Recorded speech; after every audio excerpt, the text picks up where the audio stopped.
All right, we're live. Alright, cool beans. Do we have any viewers right now? Hello, and welcome to the next episode of Living in the Light podcast. Today, we're going to be discussing the topic of science versus Christianity. Would you like to start us off, Caleb? I'm gonna go ahead and pass it to Riley real quick.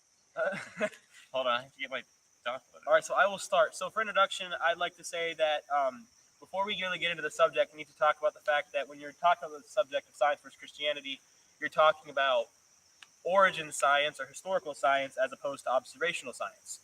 So essentially, observational science is something that can be repeated in a laboratory and then tested and then done again and again to get answers, while origin science is something that happened a long time ago. No matter whether you take the creation standpoint or the evolution standpoint, it's a long time ago. We can't repeat that. Troy Lacey with Answers in Genesis says, neither creationism nor cosmic evolution nor Darwinian biological evolution is observational science, and they are not observable, testable, repeatable, falsifiable events. Therefore, we would state you cannot empirically prove them. However, we can look at the evidence that we have now and use that information to draw conclusions about how the universe was created. You're a little nervous about this, aren't you? Because you forget to introduce our guest star here. What do you mean introduce Caleb? By the way, guys, this is Caleb. He's here with us for this to help us with this subject and whatnot. I said I was going to use them. There you go. I know what she said. Yeah, go. Guys, come on. Bro, you're the guest star. Come on. Hey, We brought you on because you wanted to be on. well, yeah, I What? wanted to be. Okay, Keep all right, going. whatever. All right. Get off. I've got my bit done.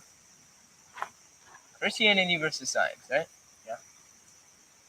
Was the flood when did it take place? Like, do you know when it took place? And then how? The date? Yeah, how did it affect? I don't know the actual. No one knows the exact date. Well, yeah, I It's know. hard to but, it's hard to figure things out when you're in ancient history. I think I know. Don't you have notes? Yeah, at home on my computer. Okay, All right. that's rough. I should have brought him. I'm sorry, I couldn't get back home. Okay. Grandma's sick, bro. She's like quarantined. Anyways, in this podcast episode, we are discussing science versus Christianity. And one thing I wanted to mention is they can coexist because they do coexist. There is no science without Christianity, because a lot of science jumps that we have made in the past were made by Christians based off their beliefs, and we have found things through that. Yeah. James Tower of Rice University once said that only a rookie who knows nothing about science says it takes away from faith. If you study science, it will lead you to God. Yeah. I mean, people seem to sometimes get a false idea that you can't be a Christian and a scientist because, they say that Christianity is getting in the way of science, that science disproves Christianity, whereas that is actually false. And they'll also claim that Christianity gets in the way of progress in science because it's, they say it's all the supernatural beliefs and you can't help science. But if you actually look at history, a lot of the major, like Riley said, a lot of the major things we've discovered were from Christians. I have a list here of scientific disciplines established by creation scientists that believed in biblical creation. And the disciplines that they established were antiseptic surgery, bacteriology, calculus, celestial mechanics, chemistry, comparative anatomy, computer science, dimensional analysis, dynamics, electronics, electrodynamics, electromagnetics, energetics, etymology of living insects, field theory, fluid mechanics. And it goes on and on and on. And I think I have etc. Just say etc. 40 some here of different fields that were discovered by Christians. And so when someone says that Christianity gets in the way of science, you can point back at history and say that is absolutely false. Most of the jumps in science were from Christians. Yeah. Go ahead. No, it's good. So, I thought we switched out. So if you got something on this topic. No. I saw that. So, there are a lot of writers who have written about things that have happened in the Bible who were not mentioned in the Bible, like Phlegon in 140 AD, Thalius in 55 AD, Lucian of Samosata in 166 AD, and Tacitus in 116 AD. There was tons of names. They all mentioned like Jesus and other things and different things that happened that they weren't really Christians. Not all of them were, but they did mention a lot of the things that made them think about Christianity and whatnot, and that proved things in the Bible that actually happened.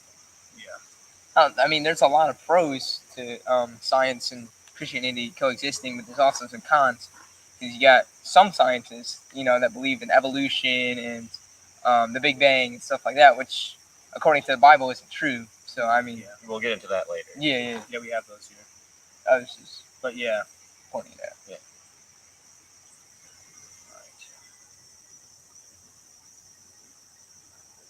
I'm trying to find because I forgot to exit one part out because. But yeah, like he said, if you look back at history, you can see a lot of other people outside the Bible that weren't necessarily Christians that confirmed some of the biblical accounts. Like he said, Talus, what's the other one? Tacitus, and I think Josephus too mentions Jesus a couple times. Yeah. And so you can look at history, and you can't say that the Bible is the only place that talks about Christianity when there actually is other people in history that have talked about Jesus Christ and you can prove historically beyond a shadow of a doubt that Jesus Christ was a legitimate human being and he did walk on this earth. I have not found anything to really prove that he rose from the dead, because I haven't found any writings of that at all other than the Bible. But there is definitely no doubt that Jesus did walk this earth and that he did preach about God and whatnot. Yeah. He was at least follower of God. Yeah. Or, in our belief, the Son of God. Yeah. If you look at history, you can definitely see that Jesus was there. And also, I don't know a ton on this subject. I've only just started looking into it. If you look through the Gospels, you can see that they actually have been time and time again proven to be accurate through archaeology and other studies. That actually the Gospel accounts of Jesus Christ's life, whether it be places he visited that they didn't know necessarily existed, but they've been proven archaeologically. I think Nazareth was one of them. Nazareth was actually believed to no one knew where it was. In the Bible times, they believed it didn't exist, and then at one point they actually did find it, Nazareth, from the Bible. I think it was in writings or something. They mentioned Nazareth, and so if you look at history, you can see that archaeology and history, they prove beyond a shadow of a doubt that the gospel accounts are at least accurate historical documents in what they say historically, whether that be geography or historically something like that. And so the way I would take it is, if you can trust the Gospels accounts to be completely accurate in geography and history, why can't you trust them to be accurate in everything else they say? Yeah, and it would be hard to find physical evidence to prove things like that. Yeah. For the Bible, because a lot of the stuff that would have been there would definitely not be around here today.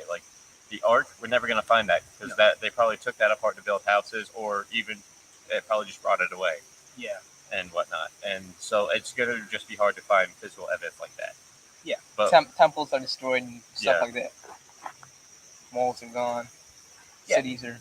Yeah, the world changes a lot over 2,000 years, but we can still look back at history and different historical documents and things and see that Jesus was real. You can't deny him. Yeah, you can't deny that Jesus did not walk this earth. You cannot deny that. Even not secular Christians, even secular people admit that Jesus was a real person. They just claim he wasn't God. Yeah. One thing I wanted to talk about was how the Ice Age fit to the Bible, because some people believe it did happen. They want to know, did it happen? Did it not happen? How did it fit in?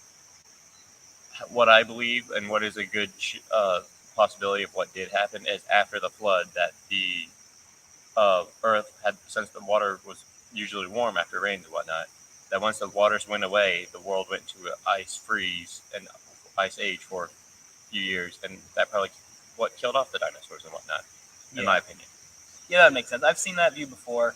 I haven't looked. I didn't look into that subject really, but yeah, I think what you said pretty much sums it up.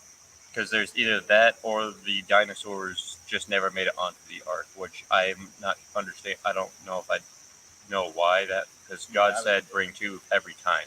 Yeah. Onto the ark. I would definitely think that the dinosaurs went onto the ark and they probably came off of it. I don't think they would have died on the ark. I think something happened afterwards that killed them off. Yeah. Possibly the Ice Age. Yeah, possibly them. Yeah, exactly. Yeah. That, or they were hunted down, maybe. Yeah, something. Something like that. All right, what's next? You got covered? I'm just gonna go on with you guys. Okay. Sure. All right, so for the beginning of our next section, we're going to talk about evolution. I wanted to open up by saying why Christians should reject the theory of evolution. So evolution believes that in the beginning of time, there was one organism, and that organism evolved over and over and over, and it kept splitting up and reorganizing, mutating, and through natural selection became all the species we see today. And Christians reject it. If you look at the Bible, like John 1:3 says, all things were made by him. Without him was not anything made that was made. Genesis, obviously the Genesis account, God created the world. And some people seem to think that the Genesis account, they try to fit in evolution into the Bible by saying the Genesis account is false. And while I would say that definitely can't be said, because if you can't trust the first verse, why would you be able to trust the rest of it? It's all the Bible or none of the Bible. But they also don't seem to realize that Genesis account is not the only place in the Bible that talks about creation. As I just mentioned, John 1:3, also Psalms 33, 4 through 11, Isaiah 42, 5 through 9, Colossians 1, 16 through 7, and Colossians 2, 8, and Isaiah 44, 24 through 25 also talk about God creating the world. And so it's just not really possible to fit evolution into the Bible. Also, if evolution did exist, why is there not any today? Like, you don't see monkeys slowly becoming humans or animals suddenly changing for absolutely no reason. Like, atoms can't just rewrite their numbers. Yeah. Because, like, if I saw this one example, is a good example. If you have, say, a dog with an X, Y, or a big X, big Y, lowercase x, lowercase y, and same thing on the other side, you're going to be able to get different breeds and animals from them, like lowercase all x's and y's, uppercase all x's and y's, the mix of the two. But you can't get a capital A, lowercase b, whatever. So you can't just rewrite what is in the structure of the atoms and everything. Yeah. Well, yeah, because the way basically what they say is that creatures mutated, and that's natural selection. But if you actually look at the evidence, for instance, Andrews in Genesis said mutations do not add new information to the genome. Duplications are the result of duplicating existing genetic information, and mutations alter existing genetic information, whether original or duplicated. Neither of them add new information. In order for evolution to take place, new information has to be added to the creature's DNA and to their genes for them to change. And so the illustration they gave is, think about it this way. If I give someone a copy of a book they already own, they don't have any new information. That would be duplication. Just a copy of information they already had. If I subsequently take a marker and mark out some of the letters or words in the copy of the book I gave them, they still don't have any new information, just a messed up copy of one of the books. Stephen C. Meyer, of Cambridge philosopher of science, said, we don't have a single example in the history of science in which information has ever come from anything other than intelligence. There's no property of physics or chemistry that can account for the detail we see in DNA. There's just no way for anything, any genetics or anything to happen where it adds to the genetics of the creature. Yeah. It's not possible. So, like, you can mutate, like, people, I know scientists are mutating animals and that all the time, but you can't just mutate it off the bat. It doesn't mutate it by itself. Yeah.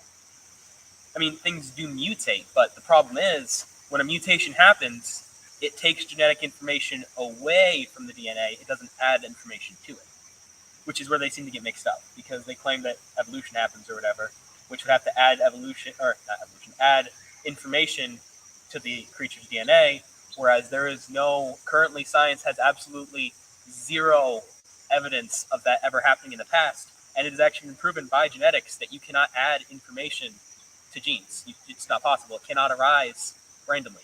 Mutations do not add information. Mutations only take away information. Yeah. So do you guys have anything else on evolution? Not really. What's the next one? You have something? Well, I had this. So I followed it this way. So Dr. Harold Morowitz, former professor of biophysics at Yale University, estimated that the probability of the transformation of the smallest simpling form of organism is 1 out of 10 to the 340 millionth power. So I just wanted to point out that the odds of a single, not a whole creature, okay, the odds of a single cell evolving is 1 in 10 to the 340 millionth power. And so I heard that number, 1 in 10 in 340 millionth power. That's a big number. That is a 10 followed by 340 million zeros. That number, I looked it up, and according to missionchallenge.com, the Bible contains 3,566,480 letters. So if you look at it this way, this number is 95 times longer, has 95 times more letters in the Bible. That is the odds of evolution, of one cell occurring from evolution. That's crazy. It's unimaginable. So another topic we wanted to talk about with science versus Christianity is the Big Bang Theory, because I know there's a lot of believers on that. Yeah. I haven't met any but I know that they're out there and whatnot. So, Kind of just got to be straight up on it. Like, Yeah, I mean, like- really, like, how are you gonna get? so How are you gonna get a Big Bang? for those of from you nothing? who don't really know the whole theory, the Big Bang Theory is that two things of nothing smashed together and created everything. Pretty much. And yeah. that's how our galaxy is made. And there's another version of the Big Bang Theory that's how every galaxy is made. Like ours got smashed together, and that's happening all the time to make the other galaxies and whatnot. I'm not trying to receive hate here, but that might be one of the stupidest theories I've ever heard of my whole life. Unbelievable. It I doesn't don't know make where it sense. came- I I don't don't know know where it who came up with it, I don't know what happened there. but How does like two things of nothing make all of this? yeah, that's the thing. The thing is, if you take it hypothetically, they say what there's like chemical clouds or something weird that collide to make the explosion, right? Yeah. Yeah. So think of it this way: where did those clouds of chemicals ever come from, right?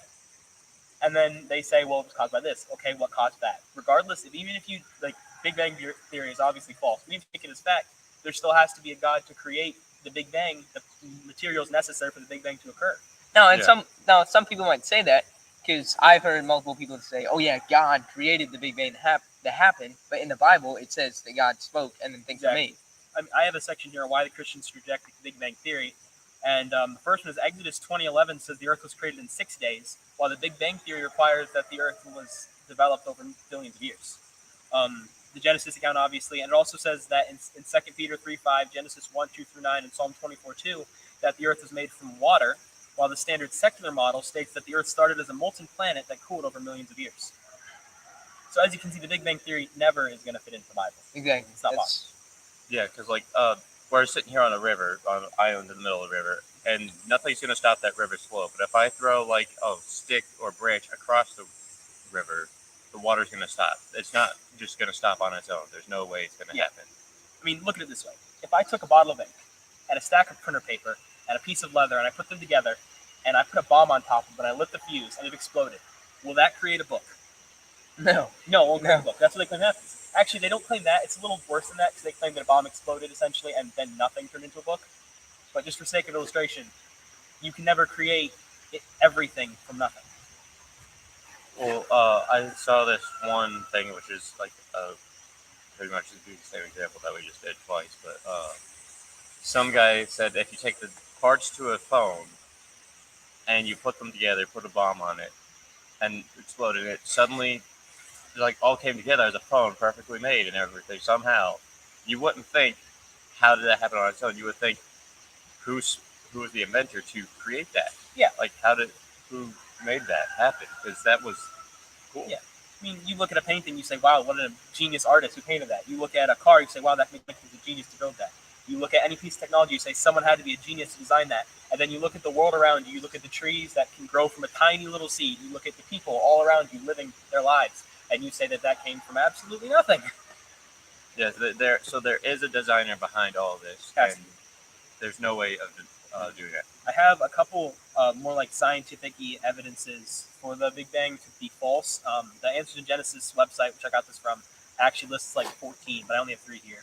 The first one is the lack of something called monopoles. So a monopole is a hypothetical massive particle that's basically just a big magnet, but it only has one pole. So while an ordinary particle would have a south pole and a north pole, a monopole only has one. And particle physicists claim that the high temperature conditions of the Big Bang should have created the magnetic monopoles. But since monopoles are predicted to be stable, they should have lasted to this day. Yet despite considerable searching, they have never been found because the Big Bang didn't happen. The second one was too little antimatter. The Big Bang model proposes that matter was created from energy as the universe expanded according to experimental physics. However, whenever matter is created from energy, it produces an equal amount of antimatter. Thus, if the Big Bang were true, then there should be equal amounts of matter and antimatter. But there's not. Almost the entire visible universe is comprised of matter, with only trace amounts of antimatter. And the third one was, this is everything I've left on the subject then, was that there is no such thing, we have never found something called a population 3 star. So the Big Bang model alone can only account for the 3 lightest elements, hydrogen, helium, and trace amounts of lithium. But that leaves the other natural elements unexplained. Since the conditions in the Big Bang aren't right to form these heavier elements, secular astronomers claim that stars have produced the remaining elements by nuclear fusion in their cores, which were then distributed when the stars were supernovae. However, if this were true, then the first stars would only be comprised of those 3 elements, correct? Yeah. because they'd be the only 3 elements in existence. Henceforth, some of such stars should still be around today, seeing that their lifespan of a star is proposed to be much longer than the supposed 13.8 billion years they claim has lasted since the Big Bang. Such stars would be called population 3 stars, but none have ever been found in all history. Well, Every star has these elements. it's kind of like a counterpoint against evolution and the Big Bang. We have never discovered, we've never found like something that was newly made. We have only discovered things that were already there. Yeah. We just never noticed before. So, Yeah, and also when you talk about that, I forgot about that. I have a little section back on evolution. I have a little section on missing links. So basically, I think who was it that mentioned that they claim that you don't see evolution anymore. So if evolution is true, would we not find half bird, half dinosaurs? Yeah. It seems like that would happen. And they claim, so the first thing I wanted to put about this part was that they've tried to put feathers on dinosaurs now in illustrations in museums. They put feathers on dinosaurs because they're saying dinosaurs turned into birds, and so these dinosaurs have feathers. Before we get into that, though, I'd like to say that the Institute for Creation Research says before even considering the dinosaur to bird story as possible, we should first examine the anatomical precision of feathers. They grow out of skin follicles, much like mammal hairs. They are completely different from reptilian scales in their organization, development, function, and mode of replacement. Indeed, they are unique systems involving stem cells and specialized regulatory proteins. Built-in timers know when to shed a worn feather and grow a fresh replacement. Such complexity defies idea of gradual change, since all these parts have to be in place and working together at the same time to produce one feather. In contrast, scales are simply thickened folds of skin. So as you can see, feathers to scales isn't nearly as simple as they make you want to believe. However, another thing that I like to note is that true bird fossils appeared before dinosaurs in the fossil record. A fact that those who proved the strange dinosaur-to-bird theory glossed right over. Because if you look at the fossil record, there were birds before there were in a area before as old as dinosaurs. And so if dinosaurs evolved into birds, wouldn't it follow that the birds would come after the dinosaurs? Yeah. The other thing I want to point about that was that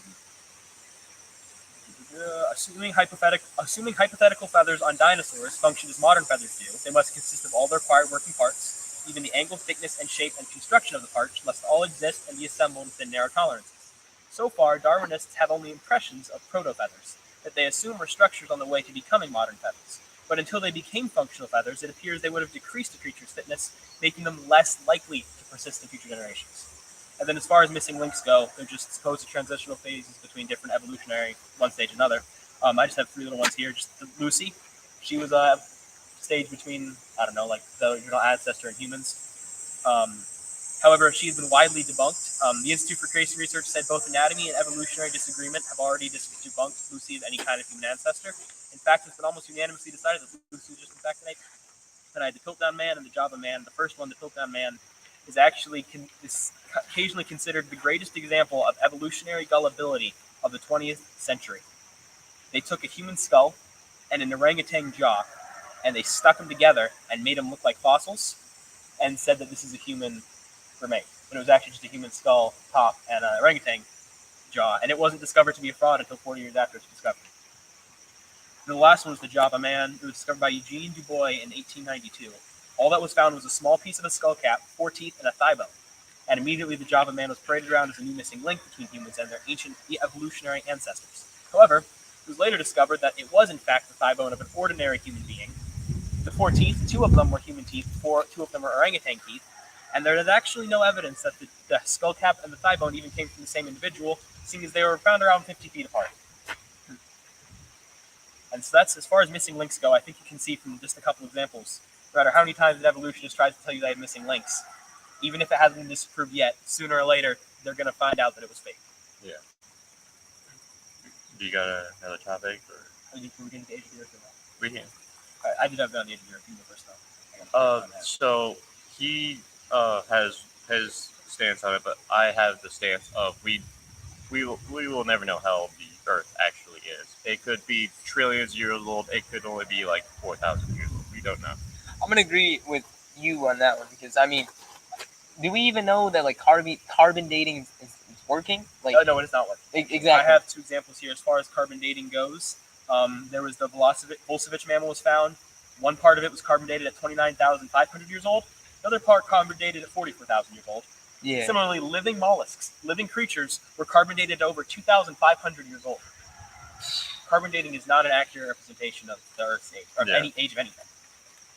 Which that's kind of my point there. Is like carbon dating isn't really working, and I don't think that we're ever going to be able to find out how old the Earth actually is. We won't know the exact age, but we can like kind of gauge. Cause, like I know you have looked at it where like where if you follow the Bible back and do all the age and everything, it's like what 6,000 years old. Yeah, if you follow the genealogies from Genesis up to Jesus or whatever, and you can follow through that to now, you can see that the Earth, according to the Bible's genealogies, is only about 6,000 years old. There is the problem of there is supposed gaps in the genealogies. We don't know for sure there are gaps or there aren't. Hasn't been verified. I don't think. I'd have to look into it further. But as far as science goes for the age of the Earth, I can say that there's proof that it is at least under certain ages. The Answers to Genesis website actually has a ton on this. The one that I looked at I have a couple here. The first one is that the Earth is surrounded by a magnetic field that protects living things from solar radiation. Without it, life could not exist, which is why scientists were surprised to discover that the field is quickly wearing down. At the current rate, the field and the Earth could be no older than 20,000 years. Several measurements confirm this decay. Since measuring began in 1845, the total energy stored in the Earth's magnetic field has been decaying at a rate of 5% per century, providing that the Earth is much younger than evolutionists claim. So technically, yes, we can't know the exact age of the Earth. We can know that it's not necessarily as old as they claim it is. There's a couple other things here. Natural radioactivity, mutation, and decay degrade DNA and other biological material rapidly. DNA experts insist that DNA cannot exist in natural environments longer than 10,000 years. Yet intact strands of DNA appear to have been recovered from fossils allegedly much older. Neanderthal bones, insects in amber, and even from dinosaur fossils. Bacteria allegedly 250 million years old apparently have been revived with no DNA damage. Soft tissue and blood cells from dinosaurs have astonished experts, all of which are evidence of a much younger Earth than the evolutionists claim, as advocated by the Bible.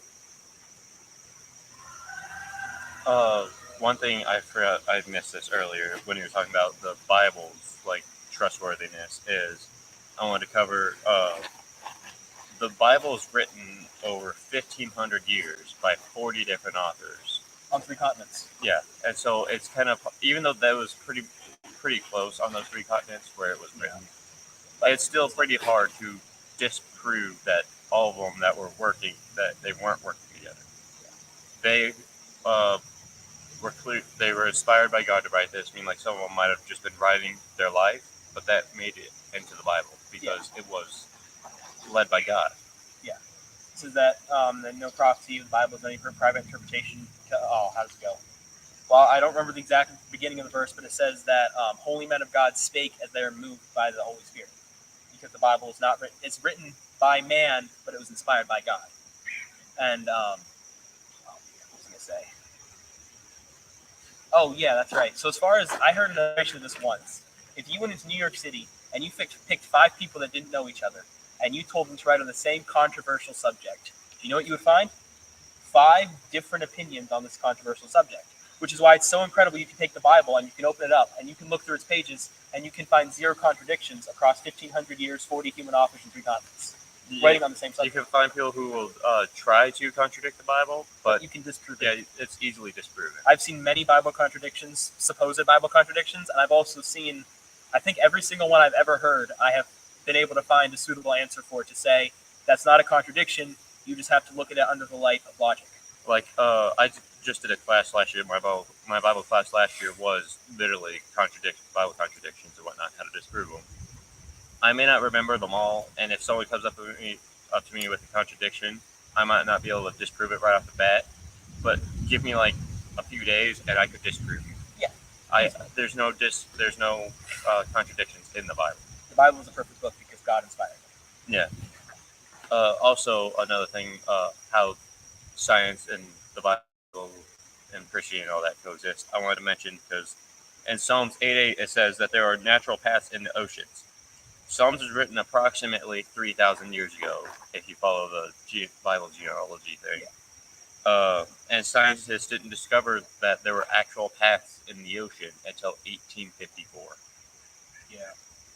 I have a list here actually. So I was curious about this because I've heard a lot of people make these claims and stuff, and I've heard it a lot of times. And I wanted to, I know this is true, so I wanted to fact check me a list.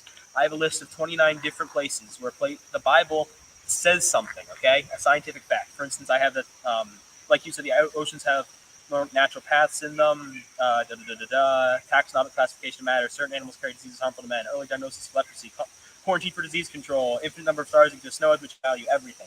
Like pretty much these 29 different scientific facts the Bible proved. And I have this list. I'm not going to read them for you because it's pretty long.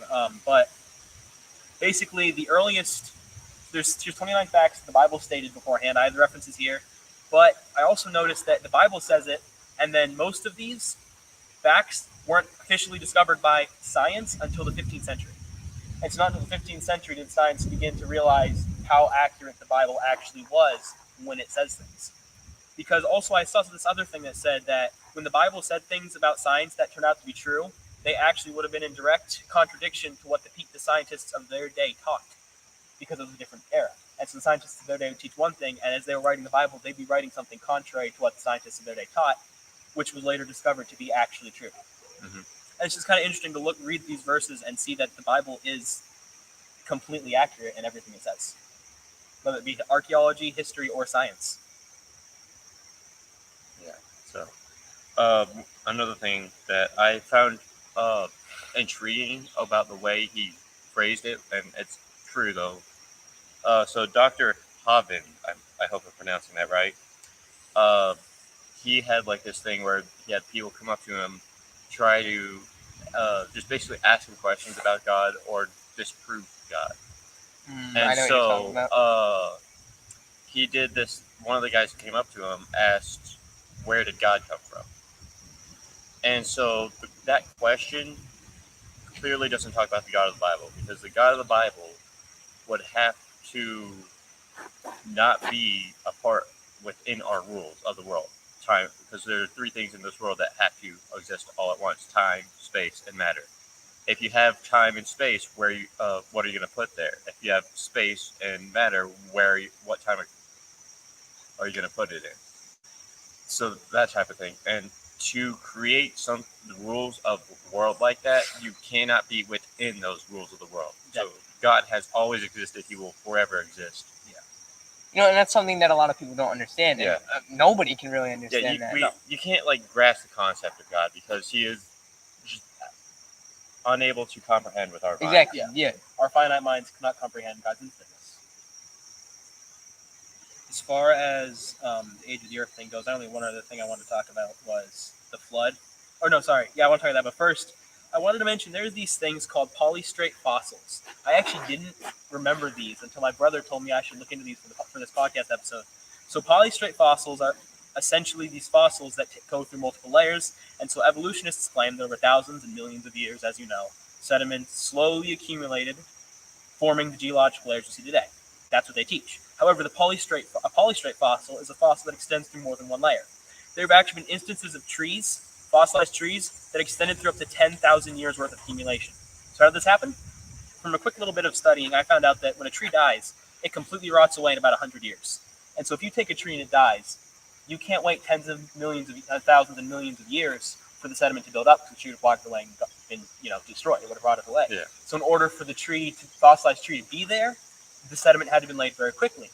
Now, I don't know exactly how it happened. I wasn't there. However, I believe that if you actually think about it, if you believe the Bible, then you believe that early in humankind history, there was a worldwide flood. And so when you talk about sediments being laid really fast, what would lay them faster than a worldwide flood picking up sediments and putting it over top of things?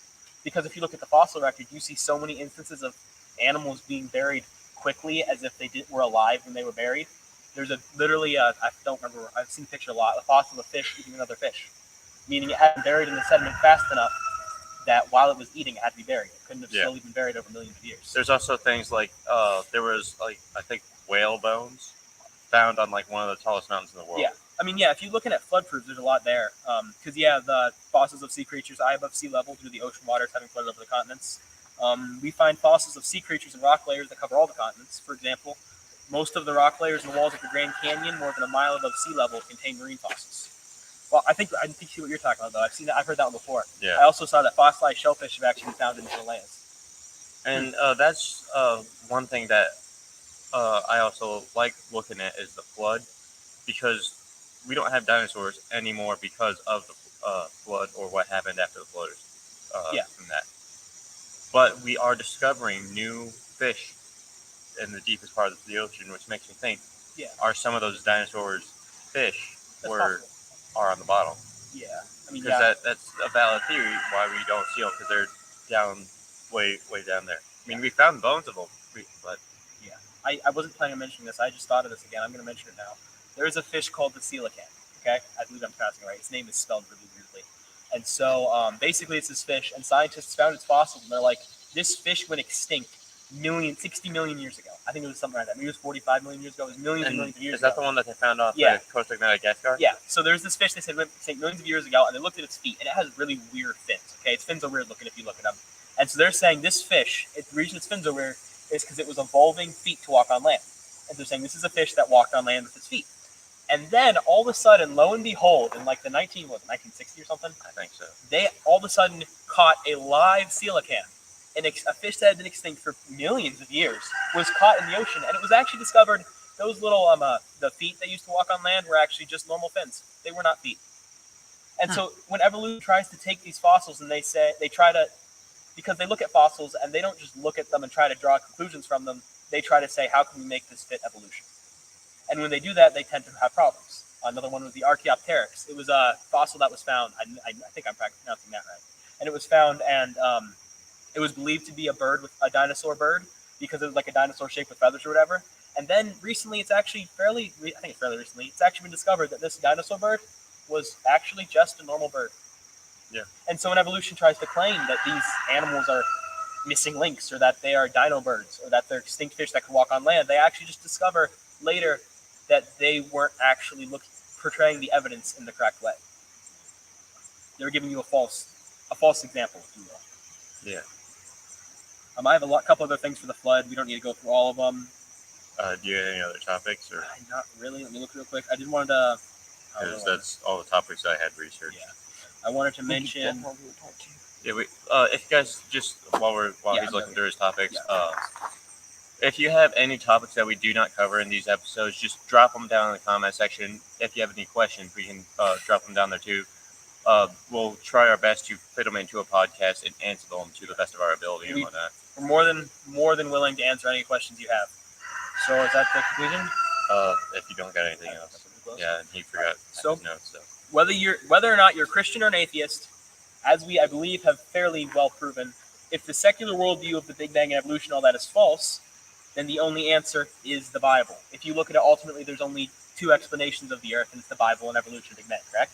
Yeah. And so if the Bible has proven and been proven and authenticated hundreds of times, whether that be scientifically, archaeology, I've even seen not astronauts, what do they call it? Astronomists have even been able to look at the stars and say, yeah, the Bible is accurate. So it's been proven through all these different methods of science. Every area of science proves the accuracy of the Bible and the existence of God. And as we've shown, no matter how hard the world tries, they can never disprove God or the Bible. So if you want an accurate account of where our Earth came from, here's what you got to do. Take your Bible, open up to Genesis 1, and start reading. If you want to know where the Earth came from, that's the best way I can think to describe it. And so if you would like further information on the subject of science versus Christianity and creation and evolution, the Big Bang, and basically disproving those and proving why they have to be false, I would suggest the Answers in Genesis website. They have a ton of articles and free material to read, spanning countless topics. And then also the Institute for Creation Research website has a lot of great information.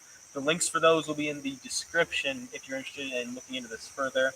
Also, I did a lot of just looking stuff up on YouTube or searching things on Google and whatnot. YouTube has a lot of great people who are talking about this, and that's where I got a lot of my information from. So I didn't write it down as much. But yeah, you guys should also check out Spotify too, because they have some really good Christian podcasts on there too. There's other podcasts than us who speak on things Christian versus science and answering questions and whatnot. So go ahead and check them out. Yeah, there's a lot of podcasts. There's entire podcasts dedicated to this subject, and I know we can only cover just the smallest little portion of it. Yeah, but I know that I would like to probably come back to this subject to cover more science views. Maybe we could cover the meteor thing or whatever. There's a lot to be said on the subject. Yeah. So. But that's all I'll close. Yeah. All right. Thank you guys very much for listening to this episode. I guess let's pray and then it'll be done. Dear Lord, I pray to thank you for this day, and I pray to thank you for just giving us everything you've given us. I pray to thank you for giving us the opportunity to do this podcast. I pray that you'll be with anyone that hears it. You will use this episode and this podcast just to teach them more about the world that you created. And I pray that just anyone that does hear it, anyone that listens, even if they're not a Christian per se, maybe they're an atheist and they're looking for the truth. If they see that, I pray that you'll use this podcast to help them in their lives and to teach them, and maybe even to help lead them to salvation. In Jesus' name, amen. Amen. All right, thank you guys very much. And we'll see you next month. See you next month.